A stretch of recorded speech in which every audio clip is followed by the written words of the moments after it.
ये जो पढ़ा गया था भाई पहले लिखवा जाएगा तब लेक्चर चलेगा। 107 आपका लिख लीजिए, पी के लिए लिखवा जा रहा है। आईपीसी की धारा आपका, बैठिए हो, बैग इधर कर दो, आगे कर लीजिए और थोड़ा, ये और आगे करिए बेंच। हाँ और आगे कर लीजिए। लिखिए भाई आपका, तब आपका लेक्चर आगे बढ़ाया जाए। उसमें आपका अध्याय 5 में सामान्य बातें लिखवाई गई थी और सेक्शन आपका 107 से लिखवाना है। लिखिए, हेडिंग डाल लीजिए। तो धारा 107 सेक्शन 107, हल्का सा स्पीड बढ़ाइए अब। लिखिए, आईपीसी की धारा आपका 107 चल रही थी भाई, नए लोगों को भी बता दिया जाए।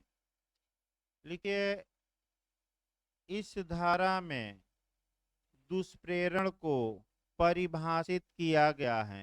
एबेटमेंट को इस धारा में दुष्प्रेरण को परिभाषित किया गया है।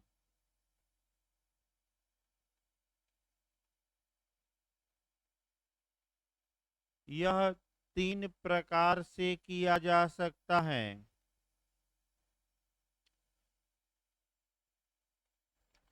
यह 3 प्रकार से किया जा सकता है। खंड वाइज भी याद रखिएगा। फर्स्ट लिखिए, उकसाकर। फर्स्ट सेकंड थर्ड में ऐसे क्वेश्चन यूपीएपीओ में बना है। आपका फर्स्ट में उकसाकर, सेकंड में षड्यंत्र द्वारा, सेकंड में षड्यंत्र द्वारा, और थर्ड में लिखिए शासक सहायता द्वारा। मॉडल भी आज से आपका ज्यादा चलते रहना है, क्योंकि कब एग्जाम हो जाए कोई भरोसा नहीं। ये भी याद रखिए। वैसे जब भी एग्जाम होगा या तो जून लास्ट या उसके बाद ही होगा, यानी कि आपका 20 जून के बाद ही संभावित है। लेकिन अभी क्लियर नहीं है भाई, डेट बता दिया जाए। जैसे कुछ आयोग से सूचना प्राप्त होगी तत्काल बताया जाएगा। लेकिन लिखिए, आपका यूपीएपीओ में ये क्वेश्चन बना है कि षड्यंत्र द्वारा दुष्प्रेरण का प्रावधान कहाँ किया गया है। फर्स्ट के फर्स्ट खंड में कि सेकंड में कि थर्ड में, तो आपका सेकंड खंड में है। अगला लिखिए, फर्स्ट लिखिए आपका उकसाने द्वारा दुष्प्रेरण। उकसाने द्वारा दुष्प्रेरण, हेडिंग डाल लीजिए। पैराग्राफ चेंज करके लिखिए, उकसाना का अर्थ होता है, ये फर्स्ट खंड चल रहा है, इसको डिटेल में लिखवाया जा रहा है। उकसाना का अर्थ होता है प्रोत्साहित करना। उकसाना का अर्थ होता है प्रोत्साहित करना, कामा दीजिए, सक्रिय सुझाव देना। सक्रिय सुझाव देना। फिर कामा देकर लिखे बढ़ावा देना। बढ़ावा देना। फिर कामा देकर लिखे भड़काना। फिर लिखिए कामा देकर उत्प्रेरित करना। उत्प्रेरित करना। फिर कामा देकर लिखे फुसलाना। फुसलाना। या सलाह देना या आज्ञा देना इत्यादि। या सलाह देना या आज्ञा देना इत्यादि। यानी कि बता भी गया था, जब कोई व्यक्ति किसी दूसरे व्यक्ति को कोई आपराधिक कार्य करने के लिए बढ़ावा देता है, भड़काता है, चाहे भाषण से भड़काए जैसे आजकल नेता भड़का रहे हैं, या आपका कार्य से भड़काए, या ब्रेन वॉश करके भड़काए तो उसको आपका हम कहते हैं कि यह व्यक्ति इनको क्या कर रहा है, पुश कर दिया है, यानी कि ब्रेन वॉश कर दिया है। पैराग्राफ चेंज करके लिखिए, मात्र मूक सहमति, मात्र मूक सहमति उकसाना नहीं माना जाएगा। मूक सहमत का मतलब मौन रहना। लिखिए, मात्र मूक सहमत, मूक सहमत ना आए तो पोस्ट में लिख लीजिए मौन रहना, साइलेंट रहना। मात्र मूक सम्मति उकसाना नहीं माना जाएगा। जैसे कि ए आकर बी से कहता है कि हे बी, मैं जा रहा हूँ उसी की हत्या करने। बी मौन रह जाता है, तो क्या ये माना जाएगा कि बी ने ए को उकसाया? नहीं, क्योंकि अगर कोई व्यक्ति किसी बात पर मौन है तो वह उकसाना नहीं माना जाएगा। अगला लिखिए, केस लिखिए भाई, शिव दयाल मल्ल बनाम राज्य। शिव दयाल मल्ल बनाम राज्य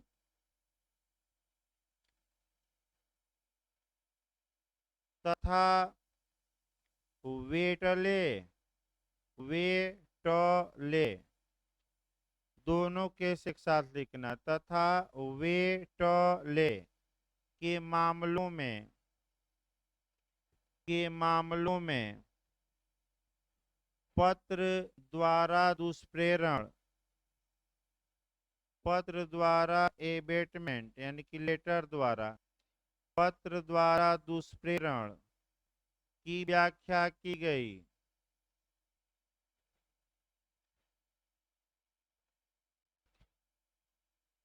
लिखिए इसी में, यदि पत्र पढ़ लिया जाता है, यदि पत्र पढ़ लिया जाता है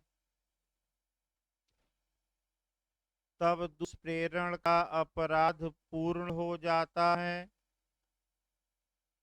यदि पत्र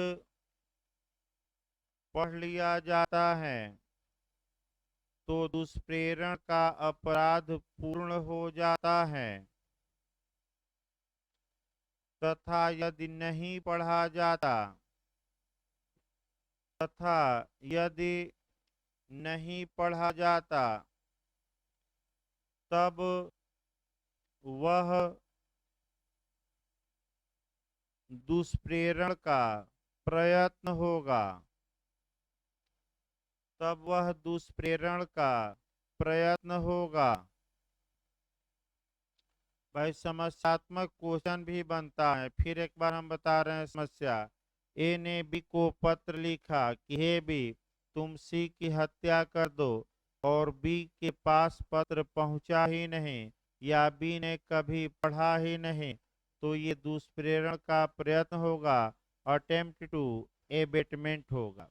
और अगर बी पढ़ लिया, भले वह हत्या करे न करे, तो ये दुष्प्रेरण हो जाएगा, यानी कि अपराध क्या हो जाएगा, कंप्लीट, प्रयत्न नहीं माना जाएगा।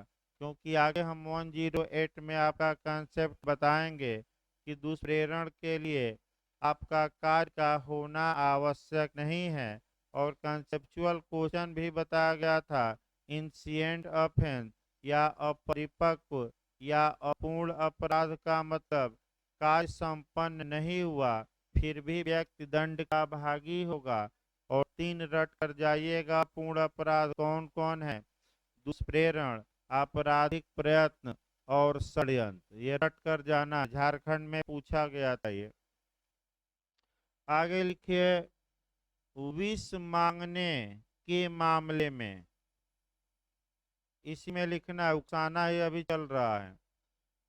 विष मांगने के मामले में ये भी समस्यात्मक क्वेश्चन आ सकता है। भाई कंसेप्ट आपका बता गया था, फिर हम एक बार बता दें। अगर विष या एसिड मांगा जाता है, एसिड को भी जोड़ लीजिएगा, तो विष और एसिड मांगा जाता है, उद्देश्य बताकर मांगा जाता है, तब तो विष देने वाला या बेचने वाला उकसाने द्वारा दुष्प्रेरण करता है और बिना उद्देश्य बताए मांगा जा रहा है, तो विष बेचने वाला दुष्प्रेरण के लिए दोषी नहीं होगा। दो उदाहरण इस पर देखिए। एक व्यक्ति गया और कहा दुकानदार से कि हमें विष दे दीजिए, इस विष से हम सी की हत्या करेंगे। दुकानदार ने विष दे दिया, इसका मतलब कि वह उकसा दिया कि जाकर विष से क्या करो, जान से मार दो। तो दुष्प्रेरक माना जाएगा दुकान वाला। और अगर ये जाता है दुकान के पास, एसिड पर उदाहरण देखा जाए, एसिड मांगता है, उद्देश्य नहीं बताता और वह एसिड किसी व्यक्ति पर डाल देता है, तो दुकानदार दंड का भागी नहीं होगा और आपका एसिड फेंकने वाला जिम्मेदार होगा। और वर्तमान में एसिड अटैक पर जो धाराएं हैं आगे बताई जाएंगी। और फिल्म भी आपका बन चुकी है छपाक, काफी महिला लड़ी और तमाम कानूनों में संशोधन करवा के ही दम ली। काफी संशोधन हुआ, बताया जाएगा आगे।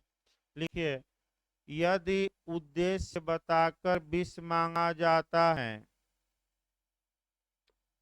यदि उद्देश्य बताकर विष मांगा जाता है, भाई समस्यात्मक क्वेश्चन भी गौर करना है, केवल पढ़ना ही नहीं है, समस्यात्मक क्वेश्चन भी आते हैं।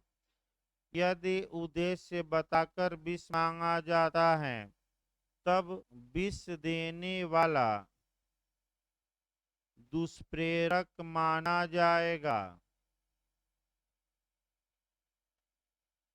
तब विष देने वाला मैंने जो बेचा है या दिया है, दुष्प्रेरक माना जाएगा। तथा यदि बिना उद्देश्य बताए, तथा यदि बिना उद्देश्य बताए विष मांगा जाता है,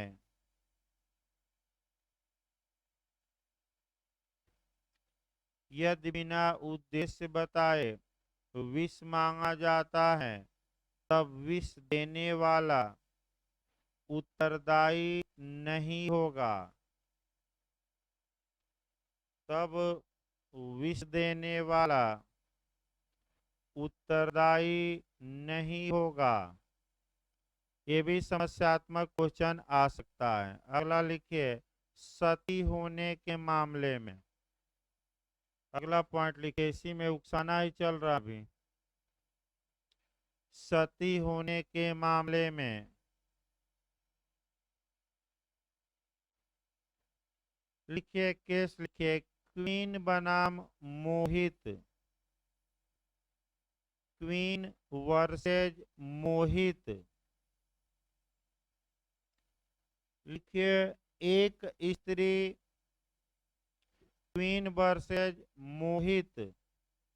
लिखिए, इसमें क्या हुआ था। एक स्त्री सती होने जा रही थी, एक स्त्री सती होने जा रही थी तथा लोग राम राम का नारा लगा रहे थे, तथा लोग राम राम का नारा लगा रहे थे। यह माना गया कि ऐसे लोग स्त्री को उकसा रहे हैं। यह माना गया कि ऐसे लोग स्त्री को आत्महत्या के लिए, आत्महत्या जोड़ लीजिएगा, आत्महत्या के लिए उकसा रहे थे।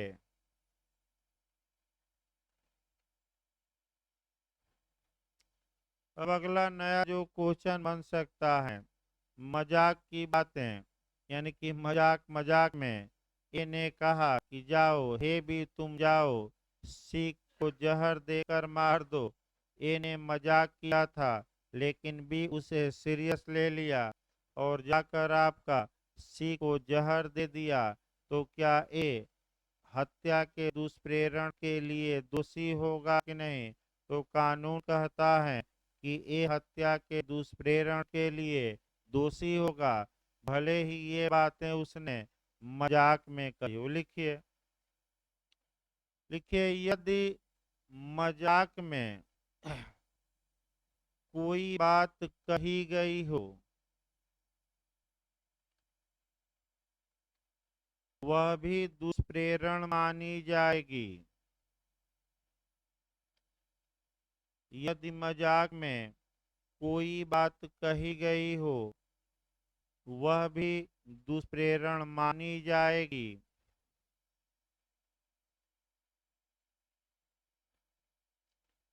पैराग्राफ चेंज करके लिखिए। उकसाना शब्द को, पैराग्राफ चेंज कर लीजिएगा। उकसाना शब्द को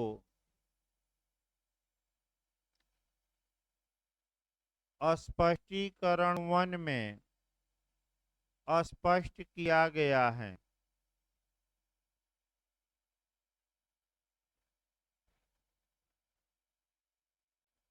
स्पष्टीकरण 1 में स्पष्ट किया गया है। अब लिखिए, हेडिंग डाल लीजिए सेकंड, सेकंड खंड चलना है। हेडिंग डाल लीजिए, आपराधिक षड्यंत्र द्वारा दुष्प्रेरण, यानी कि क्रिमिनल कंस्पिरेसी द्वारा एबेटमेंट। आपराधिक षड्यंत्र द्वारा दुष्प्रेरण।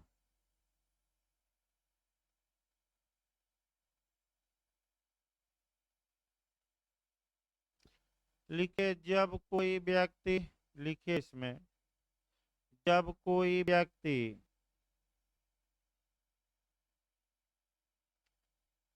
एक या अन्य अधिक व्यक्तियों के साथ मिलकर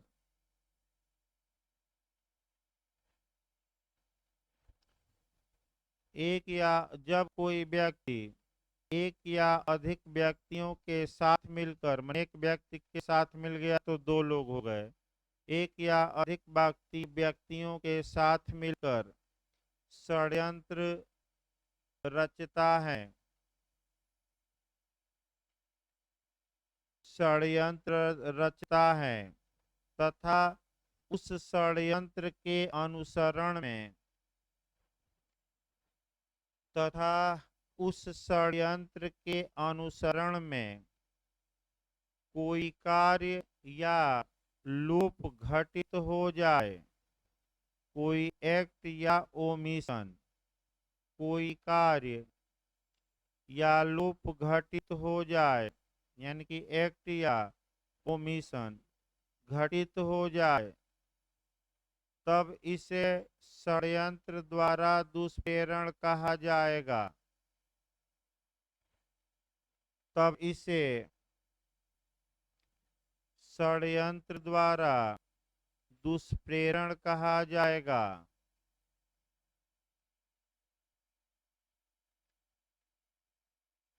इसी लाइन में लिखिएगा खड़े पैर देकर, इस खंड के लागू होने के लिए, इस खंड के लागू होने के लिए यह आवश्यक है कि,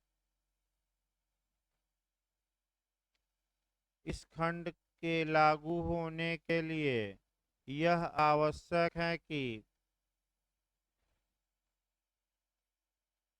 ऐसे दुष्प्रेरण के अनुसरण में, ऐसे षड्यंत्र द्वारा दुष्प्रेरण लिखेगा, ऐसे षड्यंत्र द्वारा दुष्प्रेरण के अनुसरण में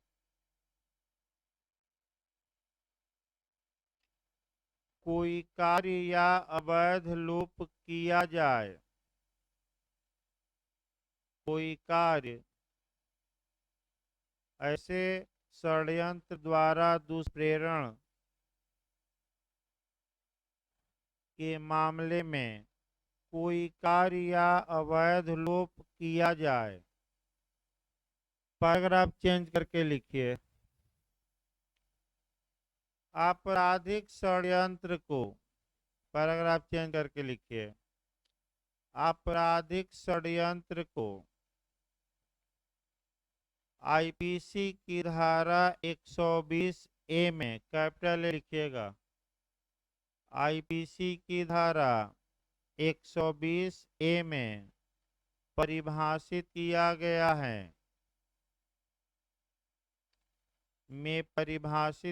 गया है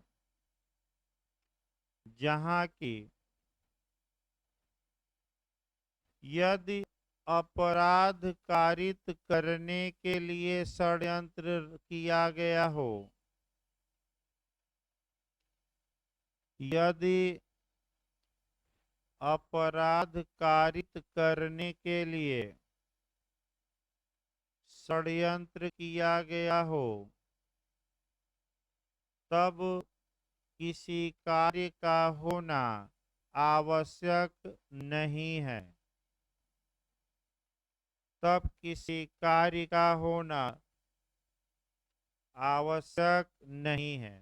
यही पॉइंट प्री में आपका बनता है 120 ए में, और हम डिटेल में चलेंगे कि आपका किस षड्यंत्र बने 120 ए में। अगर ऑफेंस के लिए ट्रांसपेरेंसी की गई है तो कोई एक्ट भले न हो, मात्र साजिश के लिए, कंसेंट के लिए व्यक्ति दंड के भागी होंगे। और 107 के सेकंड खंड में आएगा मामला, तो कुछ न कुछ कार्य क्या होना चाहिए। यानी कि वहाँ कार्य का होना आवश्यक नहीं 120 में है, और यहाँ कुछ न कुछ कार्य का होना क्या है, आवश्यक। अब अगला क्वेश्चन इसमें बनता है कि 107 के सेकंड खंड में और 120 में डिफरेंस क्या है और किस केस में डिफरेंस बताया गया। तो यहाँ वह केस याद करना पड़ेगा, और वह केस है केहर सिंह बनाम दिल्ली प्रशासन। लिखिए इसमें आगे, केहर सिंह बनाम दिल्ली प्रशासन के मामले में केहर सिंह वर्सेज केहर सिंह बनाम दिल्ली प्रशासन के मामले में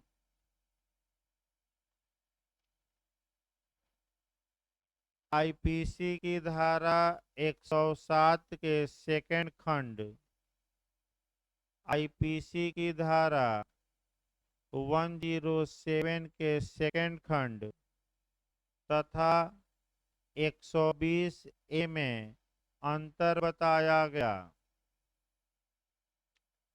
120 ए में अंतर बताया गया।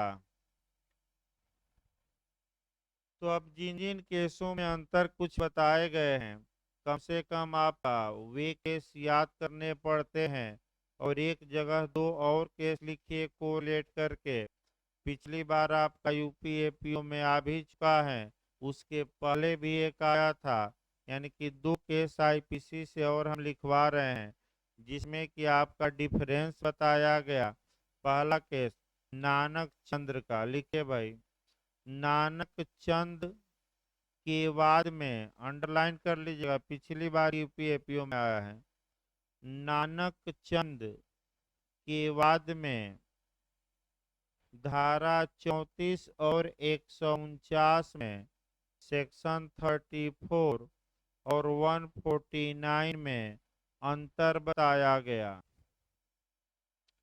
नानक चंद के बाद में धारा 34 तथा 149 में, यानी कि 34 और 149 में अंतर बताया गया। ये पिछली बार एपीओ का क्वेश्चन है। इसके बाद आपका पूछा जाता है आईपीसी की धारा 299 और 300 में अंतर किस केस में बताया गया, और जज का नाम सहित। तो लिखिए, आर बनाम गोविंदा के बाद में आर वर्सेज गोविंदा, यानी कि आर बनाम, आर मतलब रेक्स होता है, सम्राट। आर बनाम गोविंदा के बाद में जस्टिस मेलविज ने आईपीसी की धारा 299 और 300 में अंतर बताया। आईपीसी की धारा 299 तथा 300 में अंतर बताया।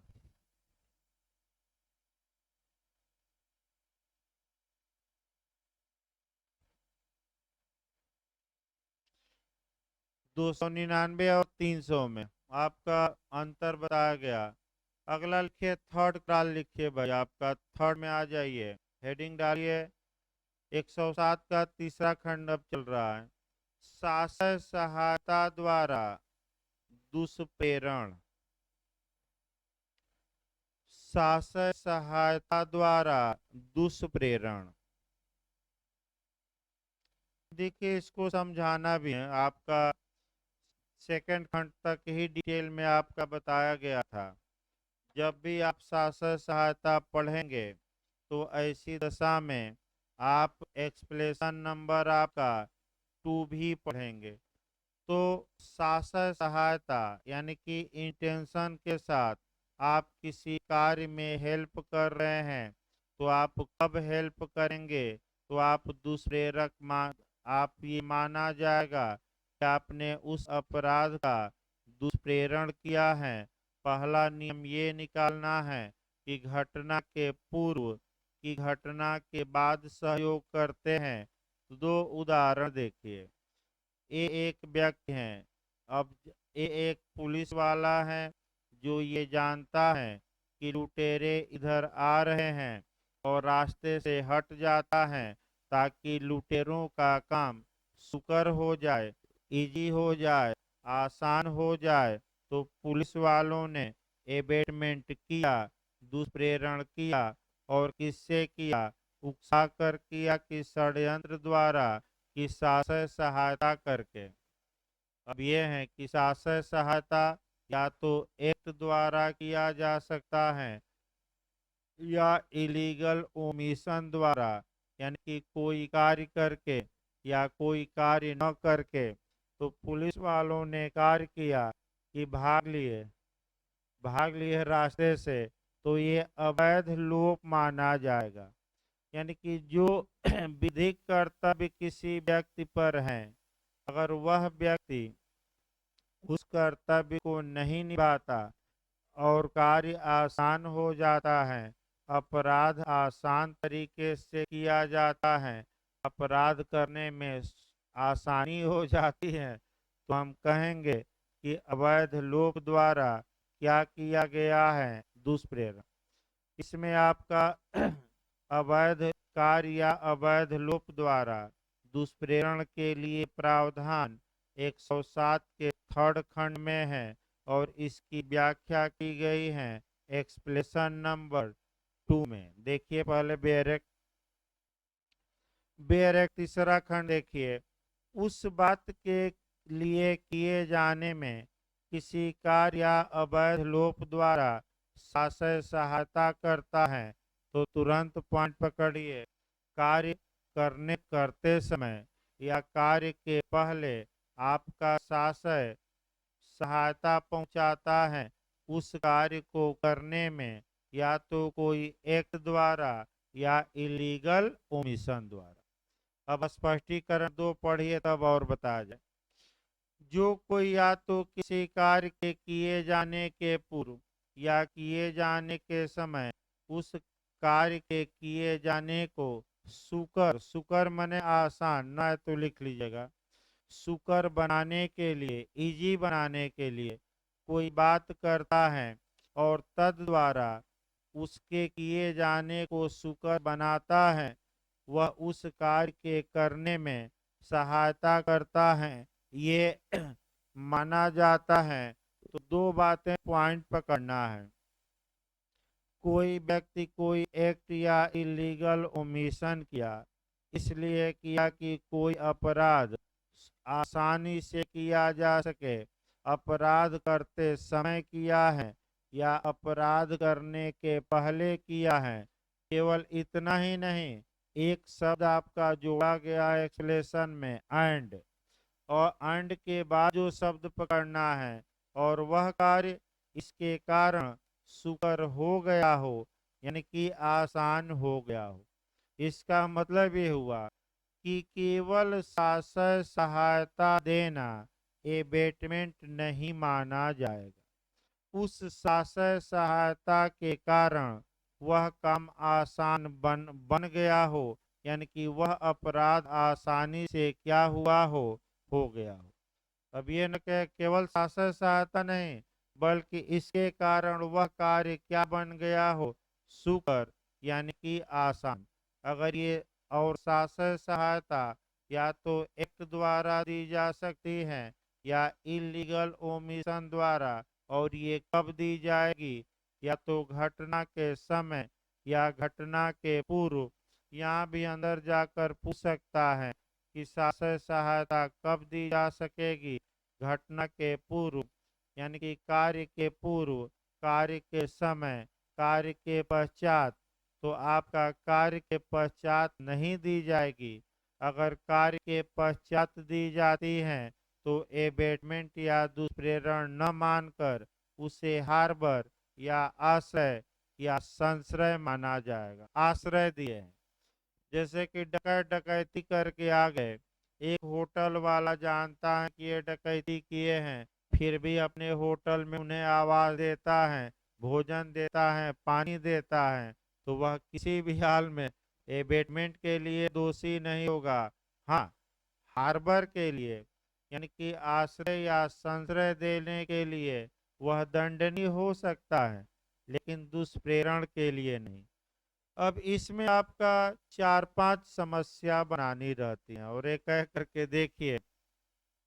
इसमें जो पहली समस्या बनती है, सेवक द्वारा आपका मालिक का, माने दरवाजा आपका कह सकते हैं कि खुला छोड़ देना। अब देखिए, एक नौकर है, अपने मालिक का दरवाजा इसलिए खुला छोड़कर रखता है कि चोर आए, चोरी करके और आसानी से निकल जाए। तो अगर केवल दरवाजा खुला रखा, चोर नहीं आए, तो ये दुष्प्रेरण का प्रयत्न ही होगा। लेकिन अगर चोर आ गए तो कार्य क्या हो गया, सुकर बन गया, यानी कि वह कार्य क्या हो गया, आसान बन गया। चोरों के लिए आसानी ये हो गई कि दरवाजा कहीं से तोड़ना नहीं पड़ा, धीरे से आए, घर में प्रवेश करे और चोरी करके क्या किए। तो अगर आपका ऐसा क्वेश्चन आए तो आप दुष्प्रेरण के लिए उत्तरदायी ठहरा दीजिएगा नौकर को, अगर वह इस आशय से दरवाजा खोले रखता है कि चोर आए और चोरी क्या करें, भाई, कर ले जाएं, तो दुष्प्रेरण का दोषी होगा। कैसे? उकसाया है चोरों को कि षड्यंत्र रचा है कि शासक सहायता, और इस सहायता से चोरों का कार्य क्या हो गया है, आसान। पहला उदाहरण। लेकिन यही आपका सतर्क रहना है। अगर मान लीजिए कि नौकर से दरवाजा गलती से, मिस्टेक से या भूल से खुला छूट गया था, तो ऐसी दशा में वह नौकर दुष्प्रेरण के लिए दोषी नहीं होगा, भाई, भूल से छूटने पर नहीं। अगला ये देखा जाए, क्वीन बनाम काली चरण का देखा जाए। क्वीन बनाम काली चरण के बाद में पुलिस को ये पता था कि यहाँ कुछ व्यक्तियों को पकड़कर यातना दी जाएगी, मारा पीटा जाएगा, और पुलिस वहां से धीरे से जानते हुए क्या हुई, रफू चक्कर। यानी कि अगर पुलिस को पता है कि यहाँ अपराध होने वाला है और पुलिस जानबूझकर वहां से क्या हो गई, भाग गई, हट गई, तो भाई जो लोग यातना देने वाले थे उनका कार्य आसान हो गया कि पुलिस नहीं है, तो हमारा कार्य आसान हो गया। पुलिस रहती तो क्या करती, इस बीच रोक टोक करती, तो ऐसे पुलिस वाले दंड के भागी होंगे। यातना देने के, दुष्प्रेरण के लिए दंड के भागी होंगे। तो पुलिस वालों ने एक्ट किया कि इलीगल ओमिशन किया, तो कोई कार्य नहीं किया, बल्कि पुलिस का जो कर्तव्य था वह कर्तव्य वह नहीं निभाए, यानी कि वहां से रास्ता क्या हटे, वहां से क्या किए, हट गए। तो भाई अवैध लोप द्वारा दुष्प्रेरण के लिए क्या होंगे? दोषी, अवैध लोप किए। अगला आइए आपका इम्परर बनाम उमिका केस आता है, जो आपका विवाह वाला केस है। इम्परर बनाम उमिका ये भी क्वेश्चन आपका एपीओ और जे दोनों में आ चुका है। एक पुजारी यह जानते हुए कि यह विवाह अवैध है, इलीगल है मैरिज, फिर भी विवाह संपन्न करा रहा है, तो ऐसा पुजारी दंड का क्या होगा? भागी। अब किसमें आएगा? वह ऐसे लोगों को उकसाया तो है नहीं, षड्यंत्र में शामिल भी नहीं हुआ, तो क्या दिया है? शासय सहायता। और शासय सहायता के कारण जो अवैध विवाह है, इलीगल मैरिज है, वह कठिन हो गई कि आसान हो गई? आसान। तो ऐसी दशा में आपका 3-4 क्वेश्चन और बन सकता है। पुजारी वाला बन चुका है, उमी का केस है। आपका ऐसी दशा में जो बालकों के विवाह पर बन सकता है कि अगर कोई 15 वर्षीय बालक है, तो ऐसी दशा में जो बाराती होंगे, अगर जानते हैं कि ये माइनर है, बारात जाएंगे, वो भी दंडनीय। आपका मने बाजा वाले, टेंट वाले, गेस्ट हाउस वाले, वो भी दंडनीय अगर जानते हैं कि ये माइनर है। घराती बाराती भी दंडनीय। लेकिन आपका 2 साल का कारावास की सजा है। डीजे वाले भी दंडनीय होंगे, लेकिन कब? जब वो जानते हैं कि ये विवाह माइनर का है और ये विवाह क्या है? अवैध। भाई नॉलेज पर आधारित है, नहीं जानते हैं तब नहीं। अपना भाई देखे ही नहीं दूल्हा को, कोई बताया भी नहीं, बाजा बजा कर चले गए डीजे, तब नहीं। जानबूझकर न शामिल हो।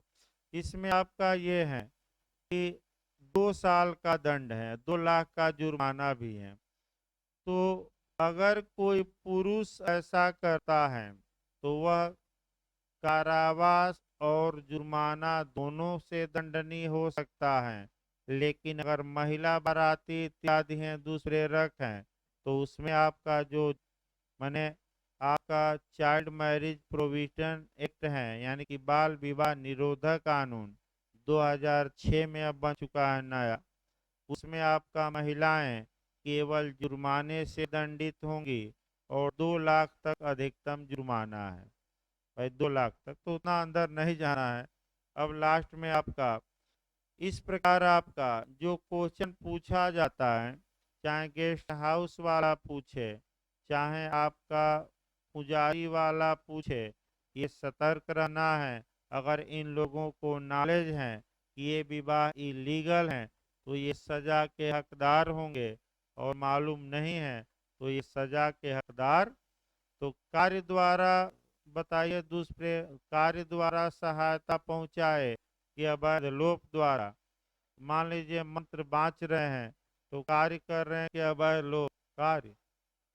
भाई अवैध लोप न, अवैध लोप का मतलब कि कोई जिम्मेदारी है उसको न निभाना, और कार्य मतलब कुछ करना, तो यहाँ कार्य होगा भाई। इस प्रकार आपका जो 107 था समाप्त हुआ। 108 देखिए लिखवाया, अब फिर जाएगा आगे। 108 से भी आपका क्वेश्चन बनता है, अच्छे से इसको जानना है। पहला पॉइंट दिमाग में ये बैठाना है कि अगर ये पूछे कि एबेटमेंट क्या है, दुष्प्रेरण क्या है, ये किस धारा में है, तो 107। कितने प्रकार से हमने बताया? 3। अब एबेटर यानी कि दुष्प्रेरक कौन होगा, यानी कि दुष्प्रेरक किसे कहा जाएगा? इसका मतलब ये हुआ, ध्यान समझिए, ए ने बी को उकसाया कि हे बी तुम सी की हत्या कर दो, चाहे बी हत्या करे या न करे, तो जो भी होगा, अगर हत्या कर देता है तो ये मुख्य अपराधी कहा जाता है। कौन सा अपराधी? मुख्य अपराधी। और जो ए है वहीं एबेटर कहा जाता है, वहीं दुष्प्रेरक कहा जाता है। तो इस उदाहरण में दुष्प्रेरक कौन होगा? ए होगा, जिसने क्या किया है? या तो उकसाया है, या साजिश रचा है, या शासक क्या दिया है? सहायता। तो वह कौन व्यक्ति होगा? जो दुष्प्रेरक माना जाएगा, तो जो दुष्प्रेरण किया है वही क्या माना जाएगा? दुष्प्रेरक। भाई जो व्यक्ति आपका दुष्प्रेरण 107 में किया है, वही व्यक्ति क्या माना जाएगा? 108 में दुष्प्रेरक माना जाएगा। दुष्प्रेरक को समझाने के लिए 5 एक्सप्लेनेशन दिए गए हैं, 5 स्पष्टीकरण दिए गए हैं, उसी में से अंदर से क्वेश्चन बनता है। तो आइए अब डायरेक्ट उठा जाए और एक एक करके पॉइंट देखा जाए और कहाँ से क्या क्वेश्चन बनता है उसको निकाला जाए। देखिए भाई आपका 108, वह व्यक्ति अपराध का दुष्प्रेरण करता है जो अपराध के किए जाने का दुष्प्रेरण करता है। तो इस उदाहरण में बताइए कौन व्यक्ति है जो अपराध के किए जाने का दुष्प्रेरण करता है? ए। तो ए क्या कहलाएगा? दुष्प्रेरक। दुष्प्रेरक की परिभाषा किस धारा में दी गई है? 107 की 108। ये भी क्वेश्चन आ चुका है। 108, या ऐसे कार्य के किए जाने का जो दुष्प्रेरण करता है, या ऐसे कार्य के किए जाने का दुष्प्रेरण करता है जो अपराध होता, यदि वह कार्य अपराध करने के लिए विधि अनुसार समर्थ व्यक्ति द्वारा उसी आशय या ज्ञान से किया जाता है। इसका मतलब ये हुआ कि ए ने जिस व्यक्ति को दुष्प्रेरित किया है, वह व्यक्ति भले ही अपराध करने में कॉम्पिटेंट न हो, अपराध करने में सक्षम न हो, भले ही अपराध करने में अक्षम हो, फिर भी एक को दुष्प्रेरक माना जाएगा। तो एक अक्षम बना दिया जाए बी को। मान लीजिए कि बी 84 वाला है, यानी कि अनसाउंड माइंड है, पागल है, चित्त विकृत। मान लीजिए 82 वाला है, 7 वर्ष से कम का बच्चा है, नासमझ बच्चा है। आपका 83 में 2 बूंद वाला है, यानी कि 85 और कौन? 86। तो ये ऐसे लोगों को या तो उकसा रहा है, या ऐसे लोगों के साथ इन लोगों को उकसा दिया है, या इन लोगों को शासकीय सहायता इत्यादि दे दिया है और ये इनसे अपराध करा रहा है। तो कानून ये कहता है कि भले ये लोग अपराध करने में क्या है? अक्षम, लेकिन फिर भी ये दुष्प्रेरक माना जाएगा, क्योंकि ए का दायित्व बी की दायित्व पर निर्भर नहीं करता। दुष्प्रेरक का दायित्व क्या होता है? स्वतंत्र होता है। बी चाहे पागल हो, चाहे बालक हो, चाहे अक्षम हो, इससे ए के दायित्व पर कोई प्रभाव नहीं पड़ेगा। बी चाहे अपराध करने से इनकार कर दे, तब भी आपका ए के दायित्व पर कोई प्रभाव नहीं पड़ेगा। ए दुष्प्रेरक के लिए, दुष्प्रेरण के लिए क्या होगा? दायी। और ये दुष्प्रेरक 108 में माना जाएगा। अब इसी एक को समझाने के लिए आपका इस उदाहरण में, इसी एक को समझाने के लिए 5 इलस्ट्रेशन दिए गए हैं, यानी कि कितने? 5 स्पष्टीकरण दिए गए हैं। और पांचों स्पष्टीकरण को अगर आप चाहते हैं कि भाई किसी भी कंपटीशन में आईपीसी से क्वेश्चन गलत न हो, तो उसका उपाय यह है कि पांचों एक्सप्लेनेशन क्रम से याद रखिए और इलस्ट्रेशन जो मैं बताऊंगा वो भी याद रखिए। अब आइए पहला स्पष्टीकरण चला जाए, फिर एक उदाहरण बना लिया जाए, भाई बनाए रखा जाए। ए, बी और सी। तो ए बी को उकसाता है कि हे भी तुम सी के घर में चोरी कर लो। तो ए एक तो दुष्प्रेरण किया, क्योंकि 107 के फर्स्ट खंड में 108 बताता है कि ये दुष्प्रेरक माना जाएगा। तो ये आपका दुष्प्रेरक माना जाएगा कि नहीं, इसको क्लियर करने के लिए कितने स्पष्टीकरण दिए गए हैं? 108 में 5। अब सभी स्पष्टीकरण रट्टा मारना है, उसमें जो टेक्निकल क्वेश्चन आते हैं वो तो हम बताएंगे ही, लेकिन एक है पहला स्पष्टीकरण देखिए। किसी कार्य के अवैध लोप का दुष्प्रेरण अपराध की कोटि में आ सकेगा, चाहे दुष्प्रेरक उस कार्य को करने के लिए स्वयं आबद्ध न हो। अब देखिए बेरर की भाषा, यानी कि अगर कोई व्यक्ति किसी दूसरे व्यक्ति को या तो उकसा देता है या उसके साथ साजिश कर देता है या साशय सहायता देता है और ये कहता है कि आप अपना कर्तव्य न निभाइए, यानी कि जो आपका विधिक कर्तव्य था, यानी कि जिस काम को करने के लिए आप कानूनन बाध्य थे, उसका अवैध लोप कर दीजिए, वह कार्य न करिए। यानी कि इसका मतलब ये हुआ कि कोई व्यक्ति कानूनन किसी कार्य को करने के लिए बाउंड है, दूसरा व्यक्ति उसको दुष्प्रेरित करता है कि आप अपना कार्य करिए कि न करिए, न करिए मतलब कि अवैध क्या कर दीजिए, लोप। तो दो तीन उदाहरण, सबसे अच्छा उदाहरण, दो तीन उदाहरणों से आप देखिए, अच्छे अच्छे उदाहरण आपके हैं। पहला उदाहरण आपका है जेलर पर। जेलर बाध्य है कि वह कैदी को भोजन दे। ये एक व्यक्ति है जो जेलर को उकसा देता है और कहता है कि तुम कैदी को भोजन न दो ताकि कैदी मर जाए भूखे। तो ऐसी दशा में जो व्यक्ति जेलर को उकसाया है, क्या दुष्प्रेरक माना जाएगा कि नहीं? माना जाएगा। भले जो व्यक्ति उस उकसाया है उस कार्य को करने के लिए बाध्य न हो।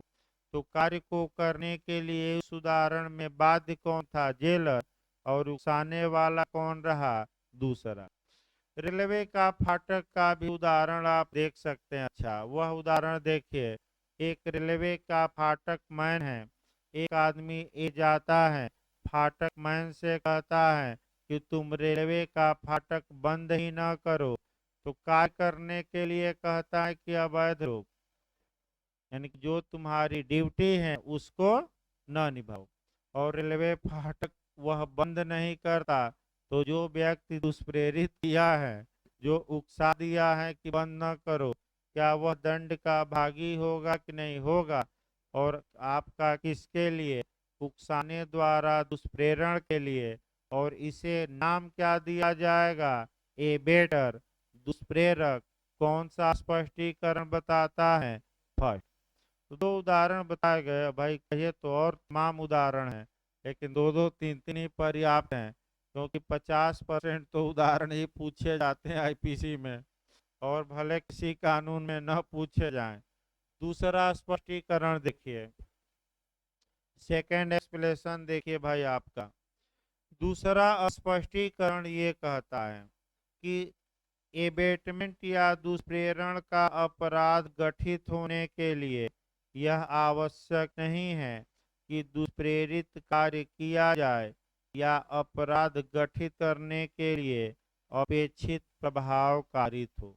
यहाँ से जो क्वेश्चन आपका कंसेप्चुअल बनता है वह ये बनेगा, बेर पर भी लिख लेना चाहिए, कि दुष्प्रेरण एक इनसिएंट ऑफेंस है, एक अपरिपक्व अपराध है, एक अपूर्ण अपराध है, एक आरंभिक अपराध है, एक प्रारंभिक अपराध है, एक अपरिपक्व अपराध है। ये किस स्पष्टीकरण में समाहित है या निहित है या वेस्टेड है? ऐसा नया क्वेश्चन बन सकता है। तो आपका जवाब रहेगा 108 के किस एक्सप्लेनेशन में समाहित है? सेकंड। सेकंड एक्सप्लेनेशन क्या कहता है कि जिस अपराध को करने के लिए, ये पंखा थोड़ा बंद कर दीजिए, आवाज कर रहा अभी।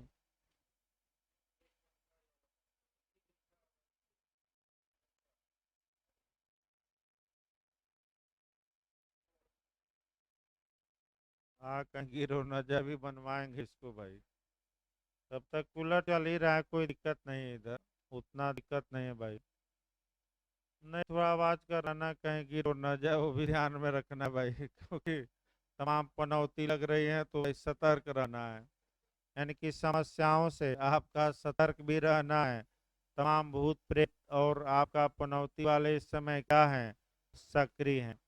लेकिन बाधा आपका काम नहीं करती। तमाम लोग तमाम प्रकार की बातें कहेंगे, लेकिन मैं किसी से हार नहीं मानता, न डरता हूँ। आपका अपना जो काम रहेगा, क्या करना है, शांत भाव से करना है। यानी कि कुत्ते भौंके हजार और हाथी चले क्या बाजार।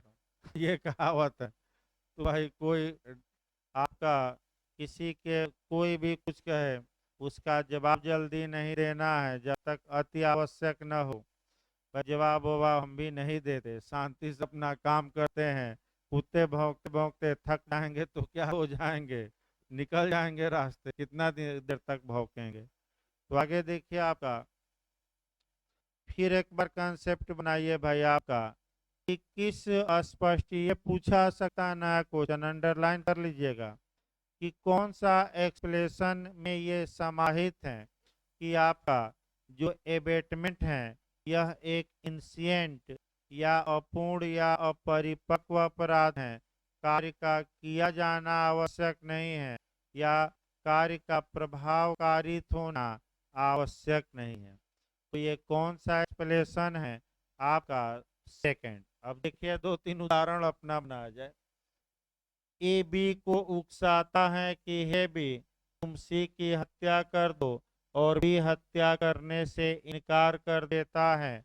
तो बताइए, आपका कह सकते हैं कि कार्य किया गया कि किया नहीं गया, नहीं किया गया, और जिस व्यक्ति को उकसाया गया वह कार्य करने से इनकार कर दिया, तो ए दुष्प्रेरक माना जाएगा कि नहीं माना जाएगा। भले बी ने कार्य करने से क्या किया है, इनकार, क्योंकि दुष्प्रेरण के लिए कार्य का होना आवश्यक नहीं है। तो ये कहाँ से उत्पन्न होता है, इसी को अपरिपक्व कहते हैं, पका ही नहीं, यानी कि कार्य हुआ ही नहीं। दूसरा उदाहरण देखिए, एक उदाहरण अपेक्षित प्रभाव का देखा जाए। ए ने बी से कहा कि हे बी, तुम सी की हत्या कर दो। बी गया तो, लेकिन सी का मर्डर नहीं किया, ग्रीवियस हर्ट कर दिया, यानी कि घोर उपहत कारित कर दी। कौन सी उपहत, घोर उपहत। अब क्या ए ने जिस कार्य जिस प्रभाव के लिए बी को एबेट किया था, क्या वह प्रभाव कारित हुआ कि नहीं, नहीं हुआ, फिर भी ए दुष्प्रेरक माना जाएगा, और ए सी की हत्या के दुष्प्रेरण के लिए दंड का भागी होगा, क्योंकि ए का दायित्व बदलता नहीं है। और पिछले टर्म पर भी बताया गया कि केवल एक कंडीशन में बदलता है, और वह सेक्शन कौन सा लिखवाया भी गया था, 114, जहाँ की ए घटना स्थल पर क्या हो जाए, मौजूद उपस्थित बताया जाएगा आपका। भाई मान के चलिए याद तो नहीं हो पाएगा, लेकिन अगले लेक्चर में आ ही जाएगा 114 तक। अगला देखिए दृष्टांत, इसमें भाई भी मुख्य अपराध करता है, जो अपराध करेगा घोर उपहत के लिए, हत्या किया है नहीं तो हत्या के लिए। बी बच भी सकता है भाई, पागल हो बालक हो, ये जरूरी नहीं है कि बी लाइबिल ही हो, वो अलग बात है। देखिए आपका दो दृष्टांत अभी आपका आएगा, ये तीसरा स्पष्टीकरण में आएगा भाई जो आप पूछ रहे हैं। दो इलस्ट्रेशन आपका दिए गए बेरेक्ट में, देखिए अच्छे से भाई, स्पष्टीकरण दो पर। ग की हत्या करने के लिए ख को क उकसाता है, ख वैसा करने से इनकार कर देता है, क हत्या करने के लिए ख के दुष्प्रेरण का दोषी होगा।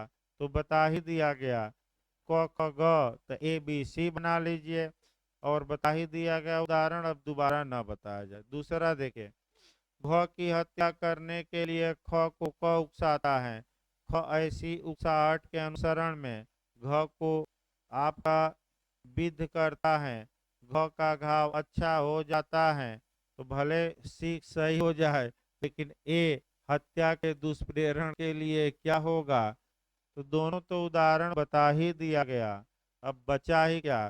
तो दोनों उदाहरण हमने ऐसे ही बता दिया, अलग से बताने की आवश्यकता नहीं है।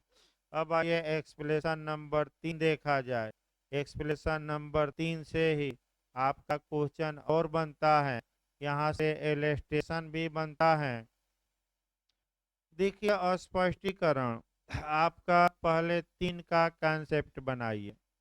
एक्सप्लेनेशन नंबर 3 इस बात को बताता है कि जिस व्यक्ति को एबेट या दुष्प्रेरित किया गया है, यह आवश्यक नहीं है कि वह व्यक्ति कानूनन अपराध करने में सक्षम ही हो। अगर वह व्यक्ति अक्षम है, फिर भी दुष्प्रेरण का अपराध माना जाएगा और इन लोगों को उकसाने वाला दुष्प्रेरक माना जाएगा। तो अभी हमने शुरुआती दौर में बताया, यहाँ जो कंसेप्चुअल क्वेश्चन बन सकता है वह ये बन सकता है कि दुष्प्रेरण के लिए यह आवश्यक नहीं है कि जिस व्यक्ति को दुष्प्रेरित किया गया है वह ऑफेंस करने में कॉम्पिटेंट हो या सक्षम हो। ये कहाँ से कहाँ निहित है? तो 108 के 108 के स्पष्टीकरण किस में? 3 में। अब पहले 2-3 उदाहरण समझिए, तब आपका और अभी डायरेक्ट बताएंगे। पहले 2-3 उदाहरणों पर गौर करिए। ए एक व्यक्ति है, बी को उकसाता है कि हे बी तुम सी की हत्या कर दो, और जिस व्यक्ति को ए ने उकसाया है या शासक सहायता दिया, जो भी हो या सर, वह आपका 84 वाला है, यानी कि अनसाउंड माइंड पर्सन है, अर्थात चित्त विकृत है, अर्थात पागल है। तो अब यहाँ पूछेगा ए का दायित्व बताइए, ए का दायित्व बताइए, बी का दायित्व बताइए। अब यहाँ दिमाग में ये लगाना है आपका कि क्या जिस व्यक्ति को दुष्प्रेरित किया गया है वह व्यक्ति कानूनन अपराध करने में कॉम्पिटेंट है कि नहीं। तो चूंकि 84 के तहत वह व्यक्ति अनसाउंड माइंड पर्सन है, अतः अपराध करने में वह सक्षम नहीं है और वह धारा 84 में बचाव का क्या होगा? हकदार। लेकिन अब ए को दुष्प्रेरक माना जाएगा कि नहीं? माना जाएगा, भले ही भी क्या हो अपराध करने में अक्षम। इसका मतलब ये हुआ कि बी के दायित्व के आधार पर ए का दायित्व निर्भर नहीं करता। अगर बी अक्षम है, बालक है, अपराध नहीं भी करता दूसरे स्पष्टीकरण में, और तीसरे में बालक है, अक्षम है, पागल है, तो ए का दायित्व बना रहता है, बी के दायित्व पर ए का दायित्व निर्भर नहीं।